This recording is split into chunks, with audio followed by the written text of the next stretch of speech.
এই মসজিদের কথা বলছি না, পৃথিবীর সমস্ত মসজিদের কথা বলছি। আমি এখানে এসেছি বলে তাই বলছি, ভাববেন না যে এই মসজিদের কথা বলছি। মসজিদের দায়িত্ব নেবে কারা? যাকে তাকে মসজিদ কমিটি করবেন না।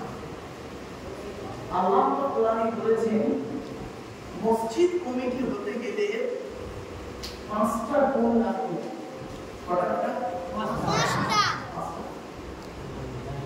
যে ব্যক্তির মধ্যে 5টা গুণ আছে সেই ব্যক্তি মসজিদ কমিটি হওয়ার যোগ্য ব্যক্তি। কি কি শুনে নিন। সূরা তাওবা 18 নম্বর আয়াত, 10 পারায় সূরা তাওবা 18 নম্বর আয়াত। কি কি শুনে নিন, খুব ভালো করে শুনুন। মসজিদ কমিটি কি হবে? ইন্নামা ইয়ামুরু মাসাজিদাল্লাহ মান আমানা বিল্লাহ। মসজিদ কমিটি ওই লোকটাই হবে যে ব্যক্তি এই মাইকের ক্যান করছে কেন? আস্তে করে দেন না, এটা ফালতু কাজ আমাদের লোকজন এই জায়গাটা বসে আছে, এই কথা আমি মুখে বলি যথেষ্ট। আমার বাইরে লোক শোনার দরকার নেই, যার শোনার দরকার হবে আল্লাহর ঘরে এসে বসে দুটো কথা শুনবে, ঠিক না? তাহলে আমার হাজার শ্রোতার দরকার নেই। এই যে কজন বসে আছেন এই কজনই আমার যথেষ্ট। মনে রাখবেন 100 জন 1000টা মূর্খ শ্রোতার থেকে 10 জন শিক্ষিত শ্রোতার দাম বেশি, ঠিক না? ঠিক। 1000টা মূর্খ শ্রোতা বসে আছে আর 10 জন কলেজের প্রফেসর বসে আছে। বক্তার ওয়াজ করা কঠিন হবে ওই জায়গাটায় যেখানে 10 জন বসে আছে। কেন? এরা কলেজের প্রফেসর। বুঝতে পারছেন বাবারা?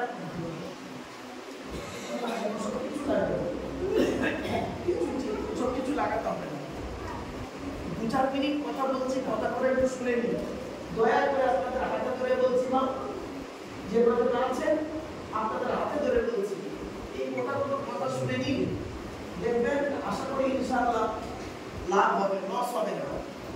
আল্লাহ বলছেন মসজিদের দায়িত্ব সেই ব্যক্তি নেবে যে ব্যক্তি 100% আল্লাহকে বিশ্বাস করবে। মান আমানা বিল্লাহ। কত পার্সেন্ট আল্লাহকে বিশ্বাস করবে? 100%। আমি এখন আপনাদেরকে প্রশ্ন করছি, আপনারা আল্লাহকে 100% বিশ্বাস করেন? হ্যাঁ বলেন। আপনারা কি বললেন? 100% আল্লাহকে বিশ্বাস করি, কিন্তু কাজে পরিণত করার সময় ধরা পড়ে যাবে।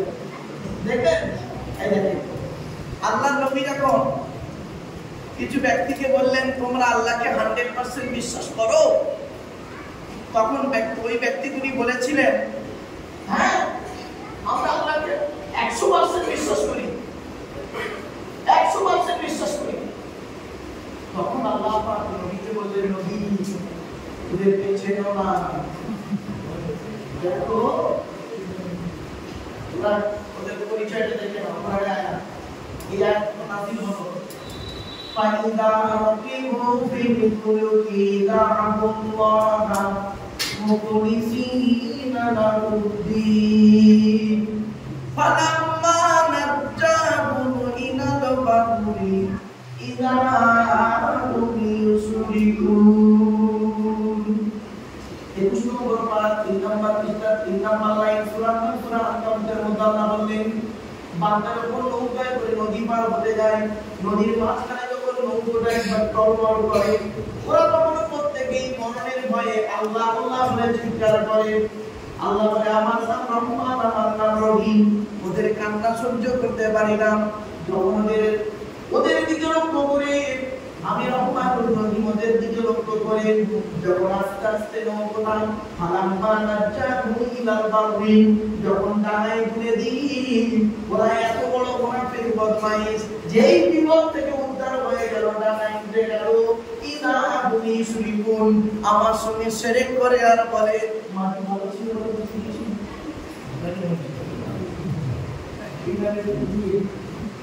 এখানে আপনারা বসে বললেন আমরা আল্লাহকে 100% বিশ্বাস করি, কিন্তু বলতে বললে বলে যাবে 100% আর কত পার্সেন্ট ক্লিয়ার? অসুবিধা হচ্ছে আপনাদের না? তাহলে এক নাম্বার হলো কি মান আমানা বিল্লাহ, যে ব্যক্তি 100% আল্লাহকে বিশ্বাস করবে ওই ব্যক্তি মসজিদের দায়িত্ব নেবে। আচ্ছা 100% বিশ্বাস করে যে আপনি লোকে একটা উদাহরণ দেবো, একদম সহজ ভাষায় বলছি বাবা, আপনাদের যাতে কিন্তু সুবিধা হয়, একদম মানে কি বলবো গ্রামীণ ভাষায় বলছি। হাজরত মঈনুদ্দিন চিশতি আজমিরি রহমাতুল্লাহ আলাইহি নাম শুনেছেন? বলেন না। দেখেন হাজরত মঈনুদ্দিন চিশতি আজমিরি রহমাতুল্লাহ আলাইহি তারাপর পাহাড়ের নিচে গাছের তলায় বসে বসে ফজরের নামাজের পরে সূরা ইয়াসিন পড়ছিলেন। তো পড়া কমপ্লিট, পাহাড়ের দিকে চেয়ে দেখছে কিছু যুবক ছেলে বড় একটা পাথর ধরে দাঁড়িয়ে আছে, মাথায় ফেলে দেবে। তো হাজরত মঈনুদ্দিন চিশতি আজমিরি রহমাতুল্লাহ আলাইহি ইমামটা তো 100% শব্দ দেখুন, 100% মজবুত কিরকম দেখুন। পাথরের দিকে চেয়ে দুটো বাক্য বলেছিলেন, হে পাথর, তোর বেলায় যদি আল্লাহ আমার কপালে মৃত্যু লিখে রাখে তাহলে এটাই করে করব, পাথরেই মৃত্যু কপালে তোর দিলে লেখা আছে, এতে কিছু করার নেই। কিন্তু পাথর, তোর বেলায় যদি আল্লাহ আমার কপালে মৃত্যু লিখে না রাখে, পাথর তুই আজকে আল্লাহর হুকুমে ওই জায়গায় দাঁড়িয়ে যা, আজ পর্যন্ত পাথর আল্লাহর হুকুমে ওই জায়গায় দাঁড়িয়ে যা। এইটা 100%। আমি বলে পারবো না, বুঝতে পারি। আর এরকমই ঘটনা আছে বাবা, আপনাদের মূল্যবান সময় নষ্ট করবো না, জাস্ট খালি একটা একটা করে পয়েন্ট। 2 নম্বর আল্লাহ বলেন আমার ঘরের দায়িত্ব ওই ব্যক্তি নেবে মান আমানা বিল্লাহ ওয়াল ইয়াউমিল আখির, যে ব্যক্তি কিয়ামতকে 100% বিশ্বাস করবে। সুবহানাল্লাহ। 3 নম্বর হলো মসজিদ কমিটি ওই লোকটা হবে, কালকে দিকে মসজিদ কমিটি যদি থাকে চেঞ্জ করে দেব, বলে দিচ্ছি। এই আল্লাহর জব দিতে হবে মুরব্বিরা, কবরের সূত্র আমি বলে দিচ্ছি, যাকে তাকে মসজিদ কমিটি করবেন না। সে যত বড় পিসা পরিচয় মুফতি ইমাম সাহেব বক্তা সাহেব হোক না কেন, তার মধ্যে এগুলো থাকলে 100% তাকে করবেন। সে সাধারণ লোক হোক আর টোটোলা হোক আর মাওলানা মুফতি হোক, এই 5টা গুণ দেখবেন। কোরআনের আয়াত, আমার বাবার কথা নয়, আমি কোরআনের আয়াতে পারা পৃষ্ঠা দাঁড়ি সব বলে যাচ্ছি বাবা। চলো 3 নাম্বার হলো মসজিদ কমিটি ওই লোকটা হবে ওয়া আকামাস সালাত, যে ব্যক্তি 5 ওয়াক্ত নামাজ আদায় করবে। এই মসজিদ কমিটি অনেকে 5 ওয়াক্ত নামাজ আদায় করে না, ঠিক না? ঠিক। মসজিদের সভাপতি, মসজিদের ক্যাশিয়ার, মসজিদের সেক্রেটারি নামাজ পড়ে না, তাকে সেক্রেটারি বানিয়ে ছোট আমাদের অনেক লোক আমাদের 12টা বাজার আল্লাহ কবরে ঢোকো একবার। মসজিদের সভাপতি লজ্জা করে না? জাতির কলঙ্ক, সমাজের কলঙ্ক। আমি আসতে চাই না, আমি আমাকে আমার ছোট ভাইয়ের মতো ভালোবাসি। আমাকে বললো যে ভাইজান এই ব্যাপার, ঠিক আছে আমি আজকে যাবো, গিয়ে ইনশাআল্লাহ তুমি মঙ্গলবার কলেজে গিয়ে নোটিস করবে। তো এতগুলো অঞ্চলের বিখ্যাত আলিমের আপনার মুফাদ্দুল ইসলাম সাহেব, বয়োজ্যেষ্ঠ মানুষ, জ্ঞানী, উনি বুদ্ধিজীবী মানুষ, উনি বহু মানুষ, উনি আলোচনা রেখেছেন। কারণ আপনাদের স্থানীয় লোক, উনি যদি এই সমস্ত কথাগুলো বলেন, উনি জানেন কিন্তু, উনি এই আয়াতগুলো সব জানেন। এখন যদি উনি এই কথাগুলো বলেন, উনি বাইরে বেরোলে আপনার ওনার গোষ্ঠী উদ্ধার করে ছেড়ে দেবেন। বলবো কথা, বাস্তব কথা। উনি এই আয়াত জানেন না, জানেন, যদি বলেন বাইরে বেরোলে ওর গোষ্ঠী উদ্ধার করবেন, একদম জানি। আমি দূর থেকে এসেছি, আমি বললে আপনাদের মজা লাগবে, সুবহানাল্লাহ, তেজ বেড়ে যাবে। আবার আমার এলাকায় গিয়ে যদি আমি বলি, আমার আবার কেলা নিতে আমার এলাকায়, উনি যদি আমার এলাকায় গিয়ে বলে ওনার কথা সুবহানাল্লাহ, ঠিক না বেটি? আর কথাটা এতক্ষণ পরে বলে বললাম। চলো এই বাচ্চারা, দোস্তরা চুপ, তোমরাই আজকে আমার প্যান্ডেল এই মজলিস আছে, তোরা চলে গেলে কত মাথা থাকতো, তোরা খারাচ্ছে আমার মাঠে এমনি বললাম বাচ্চাদের, মনে রাখবেন শিশুকে ভালোবাসবেন, আল্লাহ বাচ্চাদের ভালোবাসবেন। চলো আর কয়েক কথা আপনাদের তাহলে এক নম্বর হলো 100% ঈমান আনতে হবে, দুই নম্বর হলো কিয়ামতকে বিশ্বাস করতে হবে, তিন নম্বর পাঁচ ওয়াক্ত নামাজ আদায় করতে হবে। একটা ছোট্ট উদাহরণ দেবো হ্যাঁ? আচ্ছা ধরুন আপনাদের এই মসজিদে জুম্মার দিনে আপনাদের গ্রামের একজন 25 বছরের মুসলিম যুবক ছেলে সাদা পায়জামা পাঞ্জাবি পরে উঠেছে মসজিদে, সাদা পায়জামা পাঞ্জাবি সাদা টুপি পরে জুম্মার নামাজ পড়তে উঠেছে, খুতবার সময় উঠেছে, ওযু করেছে, ওখানে প্রচুর পরিমাণ বাংলা মদ খেয়ে বাংলা মদ খেয়ে উঠেছে। এখন আপনারা তাকে কি করবেন বলুন?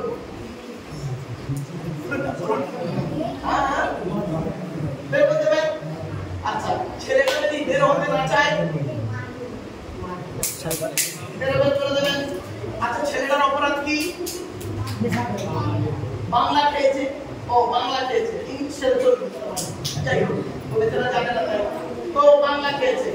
আচ্ছা ছেলেটার অপরাধ হলো মদ হলো হারাম খাবার, মসজিদ হলো পবিত্র স্থান, তাই হারাম খাবার খেয়ে পবিত্র স্থানে উঠেছে, তাই তাকে বের করে দিলেন, বের হতে চাইলো না, মেরে বের করে দিলেন। বাহ কত সুন্দর মানুষ আপনারা! আপনাদের দেখে মনে হচ্ছে আজ সন্ধ্যা 6টার সময় জান্নাতের জনালা ভেঙে সব পালিয়ে এসেছে। কাট করবেন না, এক মুসলমানের বাচ্চা, এক ক্যানিং খানার মা, ক্যানিং তো নাকি বাসন্তী খানার মা, মদ করে বের করে দিলে, মদ খাওয়া যেমন হারাম, সুদ খাওয়া যেমন হারাম, বিয়ের পণ নেওয়া তেমন হারাম, জমিদার চুরি করা তেমন হারাম, বুক মেরে কারেন্ট করা তেমন হারাম। বাপ বেঁচে আছে, বড় ভাই বাপ মরে গেছে, বড় ভাই বেঁচে আছে, ছোট ছোট ভাইদের সম্পত্তি নিজের নামে রেকর্ড করে নেওয়া তেমন হারাম, জমিদার চুরি করা তেমন হারাম, বুক মেরে কারেন্ট নেওয়া তেমন হারাম। মদখোরকে বের করে দিলে আর সুদখোরকে মসজিদের সেক্রেটারি বানিয়ে দিলে। বাহ বাহ বাহ,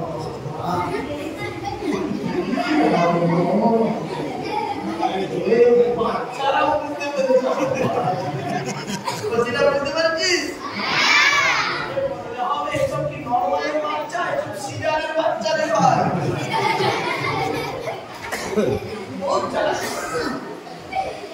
বাস্তব কথা বলছে। আমার এই মোবাইলটা মুরব্বিকে দেন, কিচ্ছু জানি না, এই বাচ্চাটাকে দেন 20 মিনিটের মধ্যে ঘেঁটে পুষ্টি পিন্ডি দিয়ে দেন।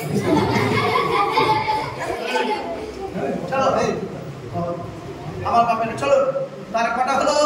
3টে। এক নম্বর মসজিদ কমিটি হতে গেলে কি করতে হবে? 100% আল্লাহকে বিশ্বাস। দুই নম্বর হলো কিয়ামতকে বিশ্বাস করতে হবে 100%। তিন নম্বর হলো নামাজ আদায় করতে হবে। চার নম্বরটা খুব ইম্পর্টেন্ট, আকামাস সালাত ওয়া আতাস যাকাত। যদি তার উপরে যাকাত ফরজ হয় তাকে যাকাত আদায় করতে হবে। ও বাবা কত মসজিদের ক্যাশিয়ার আছে দেখবেন, মসজিদের ক্যাশিয়ার হিসাব চাইলে মাল খালি পালাচ্ছে, তার মানে ভাবলা 20 বছর আগে জমির মসজিদের হিসাব নাই, 30 বছর হয়ে গেছে মসজিদের হিসাব দেওয়ার নাম নেই। মসজিদের জায়গা, মসজিদের জমি, মসজিদের নামে সবকিছু রয়েছে, সবকিছু রয়েছে। 1932 এর রেকর্ড, 32 এর রেকর্ডে 5 জন মুরব্বি দিয়ে গেছে 5 বিঘে জমি। 62 রেকর্ডে যে লোক চাষ করতো বর্গা চাষ, সে নিজের নামে রেকর্ড করে দিল। আর পরের রেকর্ডে যখন ধরা পড়লো, পাশে আরেকটা মসজিদ তৈরি করে মারামারি করে দিল। ঠিক বুঝলি? বাচ্চারা বুঝে না, বয়োজ্যেষ্ঠ লোকেরা বুঝতে পারছে না। চলো শেষ কথা হলো মসজিদ কমিটি হবে ওই লোকটা ওয়ালাম ইয়াখশা ইল্লাল্লাহ। মসজিদ কমিটি হবে ওই লোকটা যে লোকটা আল্লাহ ছাড়া কাউকে ভয় করবে না। এই জন্য পৃথিবীতে যখন কোনো কাজ করতে যাবেন, কোনো ব্যক্তি বস্তুর উপরে ভরসা করে কাজে নামবেন না। পৃথিবীতে যখন কোনো কাজ করতে যাবেন, কোনো ব্যক্তি বস্তুর উপরে ভরসা করে কাজে নামবেন না, একমাত্র আল্লাহর উপরে ভরসা করে কাজে নামবেন। আল্লাহ নিজেই বলেছেন, আমি বলি ইদা আযামতা ফাতাওয়াক্কাল আলাল্লাহ ইন্নাল্লাহা ইউহিব্বুল মুতাওয়াক্কিলিন। 4 নম্বর পারা নম্বর 33 4 নম্বর লাইন সূরার নাম সূরা আল ইমরানের মধ্যে আল্লাহ বলে দিলেন, বান্দা তোরা যখন কোনো কাজ করতে যাবি, পৃথিবীর কোনো ব্যক্তি বস্তুর উপরে ভরসা করে কাজে নামবি না। একবার প্রাণী আল্লাহর উপরে ভরসা করে কাজে নামবি। যারা আমার উপরে ভরসা করে কাজে নামে, আমি আল্লাহ তাদের অত্যন্ত ভালোবাসি। এই জন্য আল্লাহ বললেন নবীকে, নবী তুমি বলে দাও, নবী তুমি বলো, ইন্না সালাতি ওয়া নুসুকি ওয়া মাহইয়ায়া ওয়া মামাতি লিল্লাহি রাব্বিল আলামিন। 8 নম্বর পারার একবারে 9 নম্বর পৃষ্ঠা 10 নম্বর সূরা আরাবের মধ্যে আল্লাহ জানিয়ে দিলেন, নবী তুমি বলে দাও নিশ্চয়ই আমার নামাজ, ওয়া নুসুকি আমার কুরবানি, ওয়া মাহইয়ায়া আমার হায়াত, ওয়া মামাতি আমার মৃত্যু পৃথিবীর কোনো ব্যক্তি বস্তুর জন্য নয়, একমাত্র আল্লাহ তোমার জন্য উৎসর্গ। জোরে বলুন আমার বাপেরা, বাড়িতে গিয়ে সবটাই আল্লাহর উপরে নির্ভর করবে। এই অনুরোধ রাখলাম। 1 নম্বর মসজিদ তৈরি হলো, মসজিদ কমিটি হলো, এবার মসজিদে যে নামাজ পড়ে তারা কি বলে বলুন? আজকে বলে যাচ্ছি শুনে নিন, আমরা দক্ষিণ 24 পরগনায় সারা ভারতবর্ষে যেখানে যাই বলি, যে মসজিদে ইমামের মাইনে কম, যে মসজিদে ইমামের মাইনে কম, ওই মসজিদের মুসল্লিদের নামাজ আল্লাহর দরবারে কবুল হওয়া মুশকিল আছে। এই মুসলমানের বাচ্চা, এই মুসলমানের বাচ্চা, এরা এত বড় নিকৃষ্ট মুসলমানের বাচ্চা, এরা করে কি 20,000 তো দূরের কথা, 2 কোটি টাকা খরচা করে মসজিদ করেছে, মসজিদে এসি লাগিয়েছে, আর ইমামের জায়গা করে কোথায় জানেন? ওই সিঁড়ির তলায়। নইলে ইমামের মাইনে হলো 3,000 টাকা। ঠিক না বেটি? খবরদার নয়, মসজিদে ইমামের মাইনে বেশি করে দেবেন। আমি 19 বছর ইমামতি করেছি, 19 বছর ইমামতি করেছি, এমন একটা জায়গায় ইমামতি করেছি, সেই জায়গার নাম যদি বলি ভক্তি তোমাদের চটে যাবে, ভক্তি চটে যাবে। জায়গাটার নাম আর বললাম না, থানার নাম বললুম জানকিপাড়া, জেলার নাম হুগলি, গ্রামটার নাম আর শুনে লাভ নেই, ভক্তি শ্রদ্ধা চটে যাবে তোমাদের। বললাম বাস্তবটাই বলে গেলাম আজকে। মনে রাখো, মসজিদের ইমাম সাহেবকে গুরুত্ব দেবেন, যে মসজিদ হোক। শুধু তাই নয়, আমি হলাম আপনাদের এখানে 1 ঘন্টার সুখের বন্ধু, আর প্রত্যেকটা মসজিদের ইমাম সেই মহল্লার হলো 365 দিনের সুখ এবং দুঃখের বন্ধু। ঠিক না বেটি? ঠিক। শুনে রেখে দাও তোমরা অন্যান্য জায়গায় মসজিদের ইমামের গুরুত্ব না দিয়ে অন্য ব্যক্তিকে গুরুত্ব এত দিয়ে ফেলো, মসজিদের ইমামের গুরুত্ব দাও না, আল্লাহর গজব তোমাদের উপর আসবেই আসবে। মুসলমানের বাচ্চা বলে যাচ্ছি, আপনাদের অনুরোধ করে বলে যাচ্ছি, খবরদার ইমাম সাহেবকে দিয়ে মুরগি জবাই করাবে না। লজ্জা করে না? জাতির কলঙ্ক, সমাজের কলঙ্ক, ইমামের ইজ্জতটা এতটাই ফেললা মনে করেছো, তোমার মুরগি জবাই করার জন্য ইমাম সাহেব আছে নাকি? চলে যাও ইরানে, ইমামকে আয়াতুল্লাহ বলা হয়, আল্লাহর নিদর্শন। চলে যাও সৌদি আরব, বাহরাইন, কাতার, কুয়েত, চলে যাও ইমামের ইজ্জত কারে বলে।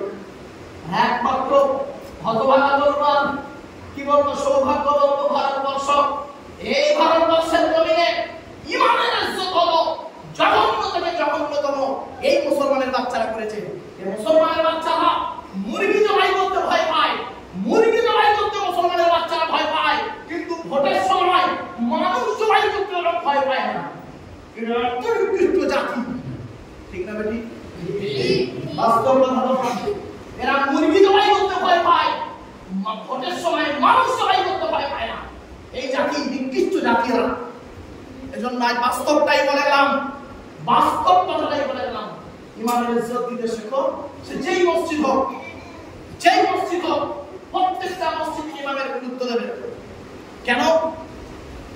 অনেক আলোচনা, অধিকার গেলাম।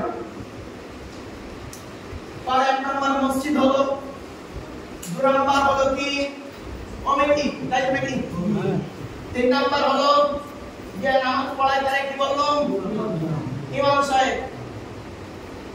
এই পশ্চিম বাংলার একটা ঘটনা বলি, বলতে লজ্জা লাগে, এই ইউটিউবে এরা মানে এইগুলো নিয়ে ছাড়বে বেশি, যেন ইউটিউব ওলাদের বসতে দিই না। টোটাল ভারতবর্ষে, টোটাল পৃথিবীতে 42,000-এর উপরে বক্তব্য আছে আমার। বিভিন্ন ভাষায় 42,000-এর উপরে বক্তব্য। তো এই কথা বলছি না, ইমামের মূল্য দেবেন, ইমামকে ইজ্জত দেবেন, মনে রাখবেন সুখ দুঃখের ব্যক্তি হবে ইমাম। আর ইমাম রাখবেন, ভজভজ লোক রাখবেন না, ভজভজ লোক ইমাম রাখবেন না।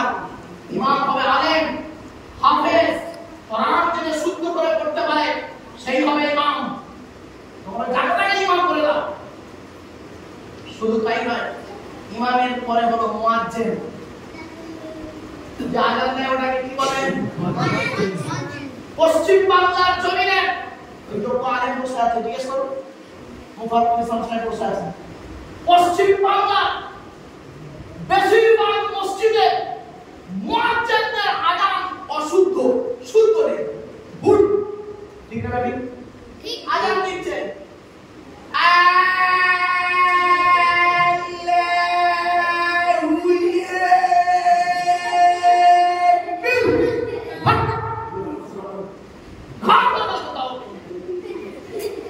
শুদ্ধ নেই, আজান দিতে চোখ এই মসজিদ কমিটি, এই ইমাম সাহেব, আমাদের বেলা তোমাদের করা হবে, ইমাম মুয়াজ্জিনের আজান শুদ্ধ নেই, ইমাম তোমাদের করা হবে।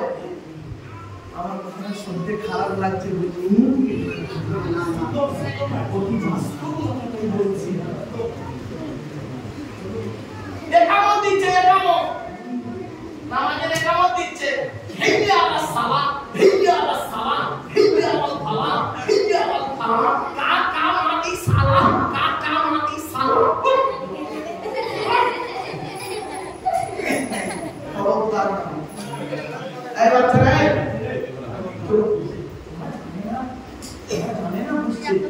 হাসছে, ওরা যদি আমরা একটা মতো হত না, ওরা আমার একটা মতো চুপ করে বসে শুনতে বাধ্য হবে।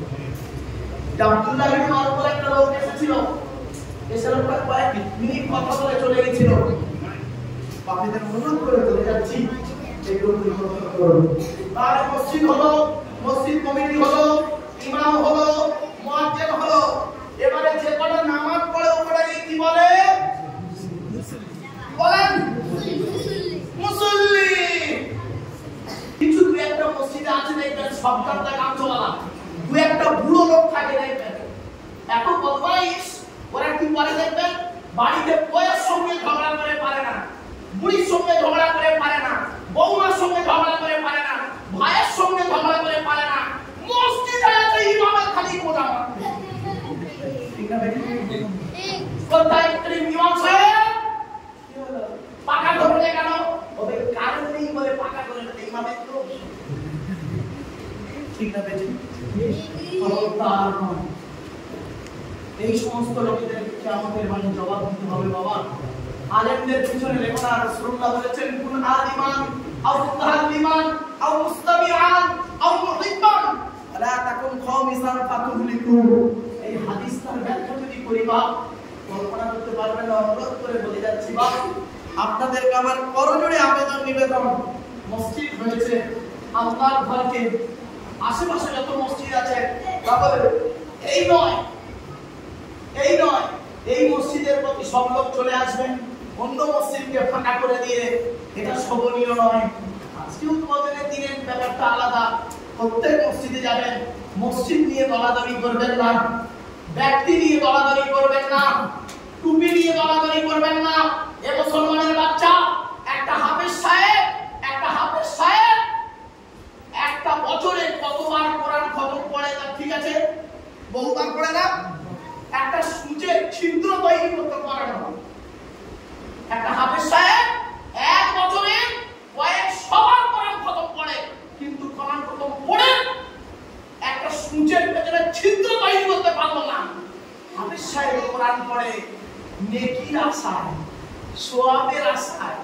একটা অক্ষর করলে 10টা নবী বলেছে, কোরআনে 3,23,215টা অক্ষর, সুতরাং এক খতম করলে 10 কে গুণ করলেই পেয়ে যাবেন।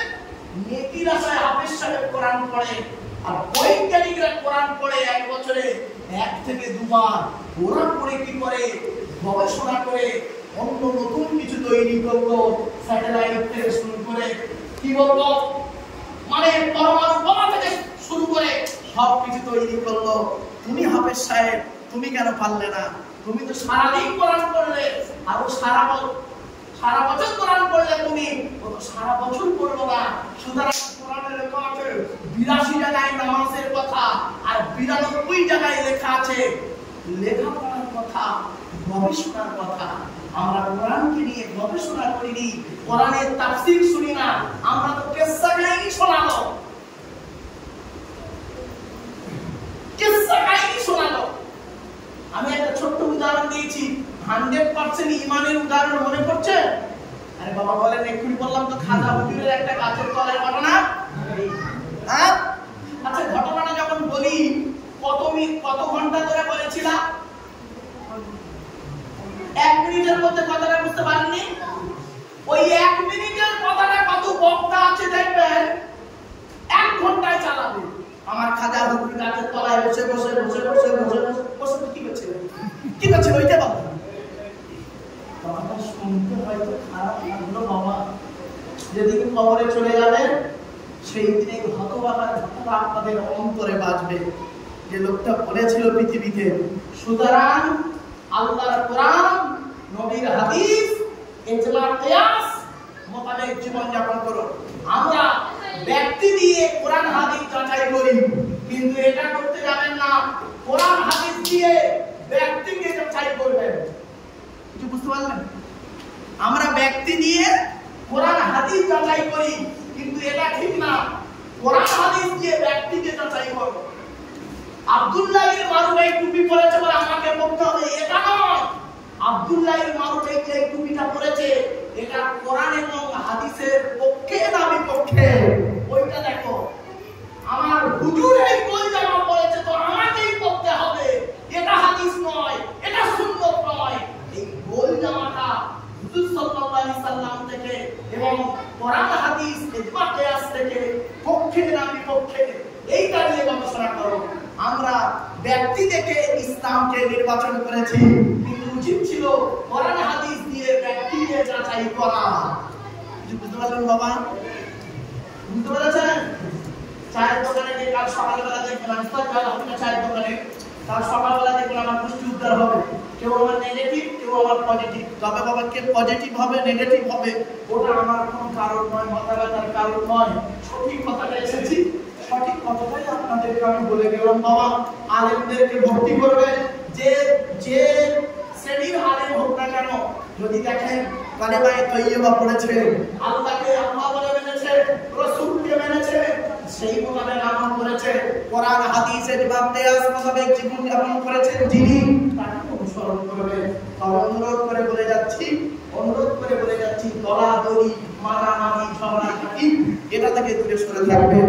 এই কয়েক কটা কথা আপনাদের বলার আগে শেষ একটি কথা আপনাদের বলে বক্তব্য শেষ করব। একবার দরুদ শরীফ আল্লাহুম্মা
যার যেমন তরিকা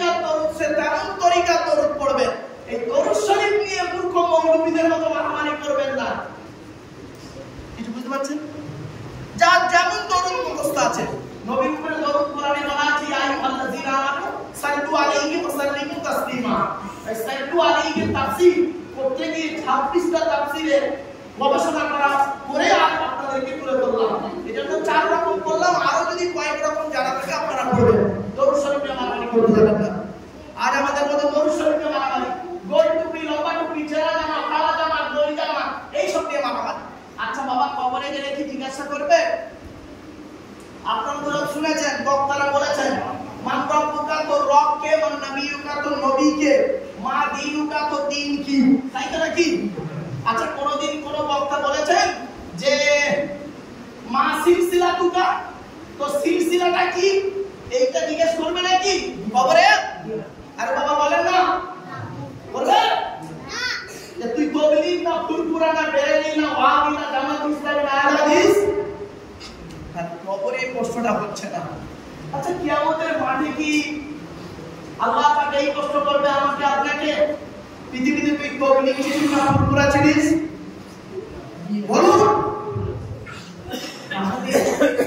যে প্রশ্ন কবরে হবে না, যে প্রশ্ন কিয়ামতের মাঠে হবে না, সেই প্রশ্ন নিয়ে পৃথিবীতে কয়েকদিন তো বাঁচবেন, 40, 50, 60 বছর, সেইগুলো না মারামারি করেন কেন? মূর্খের মতো মূর্খের মতো মারামারি করেন কেন? যে প্রশ্ন কবরে হবে, কিয়ামতের মাঠে হবে, সেইগুলো নিয়ে একটু মারামারি করুন তো দেখি। চলো দুটো বলবো, বেশি না। কিয়ামতের মাঠে 2 ধরনের প্রশ্ন হবে। কত ধরনের বাপ? আপনারা আজকে এখান থেকে শিখে যান, বাড়িতে গিয়ে প্র্যাকটিক্যাল করবেন। 2 ধরনের প্রশ্ন। 1 নাম্বার প্রশ্ন হলো আল্লাহর তরফ থেকে একটা প্রশ্ন। কার তরফ থেকে? আল্লাহর হুকুকুল্লাহ, আল্লাহর হক, হুকুকুল ইবাদ, বান্দার হক। তো আল্লাহর তরফ থেকে প্রশ্ন হবে, কি কি? তুই নামাজ পড়েছিলিস?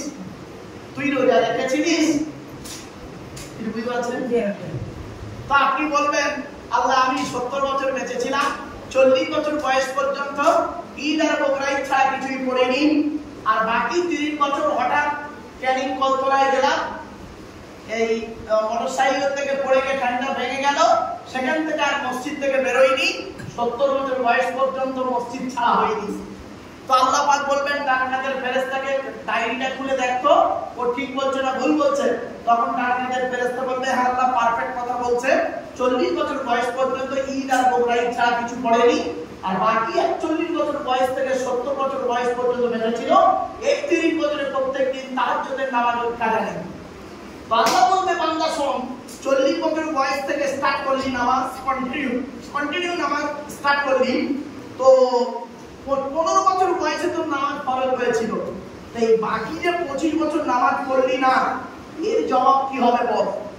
তখন আমি আপনি কি বলবো জানেন? আমি আপনি আল্লাহর কোরআনের ওই আয়াতটা দিয়ে উদাহরণ দেবো আল্লাহকে। আল্লাহ আপনি তো বলেছেন লা তাকনাতু মির রাহমাতিল্লাহ, আল্লাহ আপনি তো বলেছেন তোরা আমার রহমত থেকে নিরাশ হয়ে যাস না, আমার রহমতের আশা কর, আমি গফুরুর রহিম, তোদের মাফ করে দেব।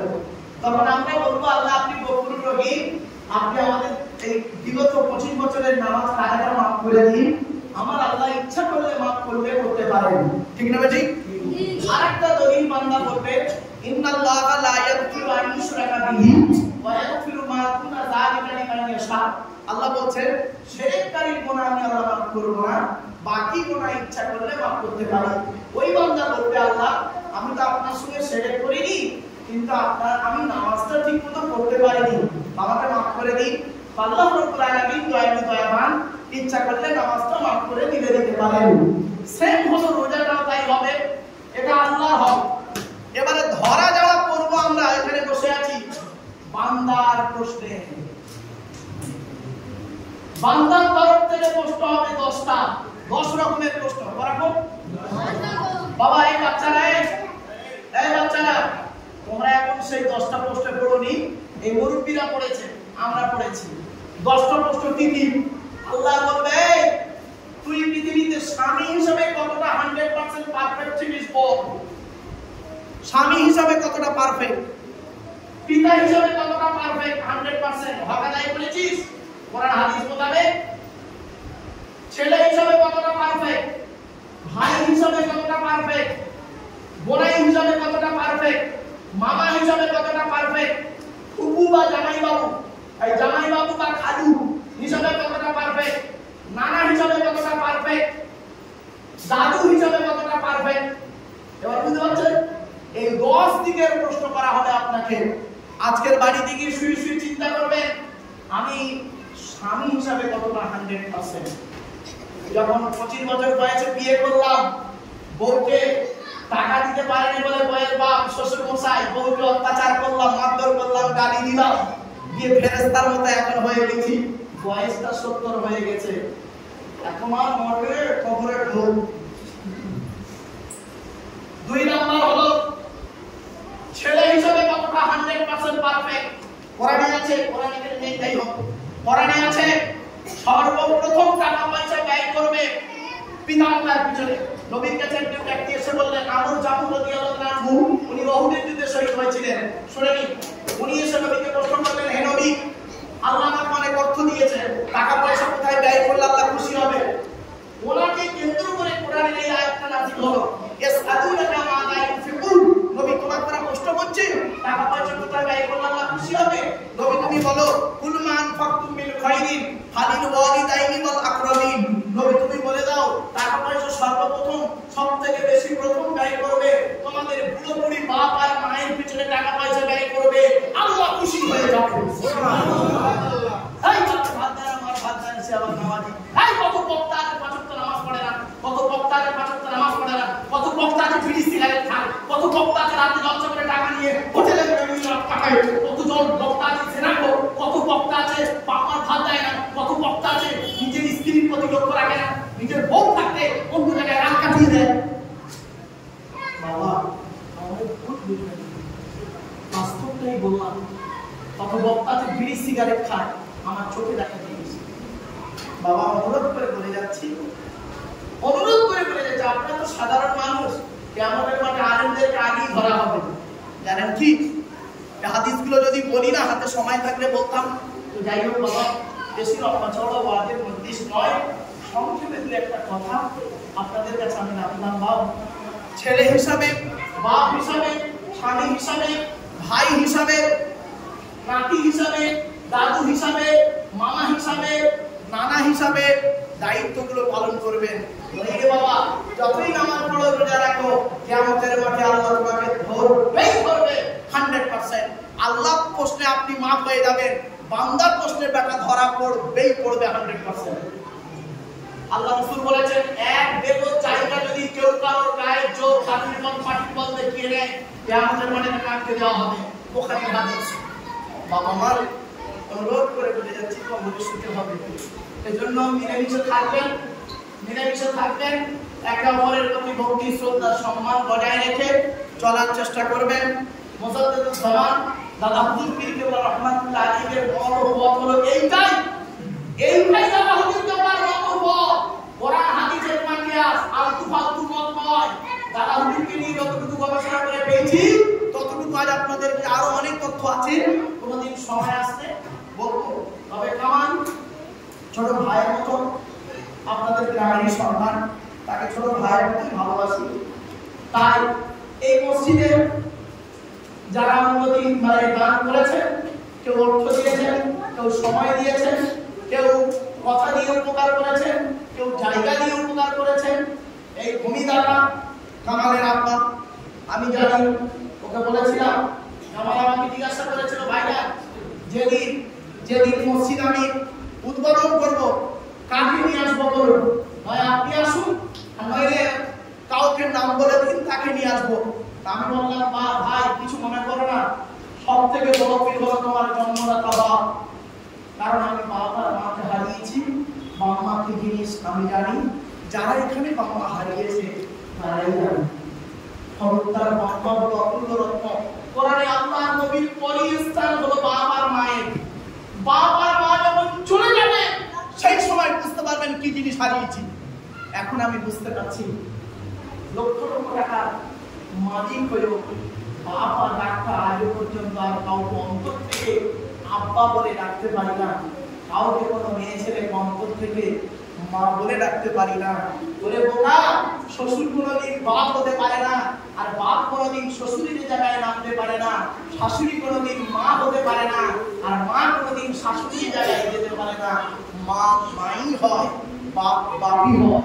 মনে রেখো, মনে রেখো, ছেলে যখন মায়ের পেটের ভিতরে লাথি মারে তখন মা আনন্দে হেসে ফেলে।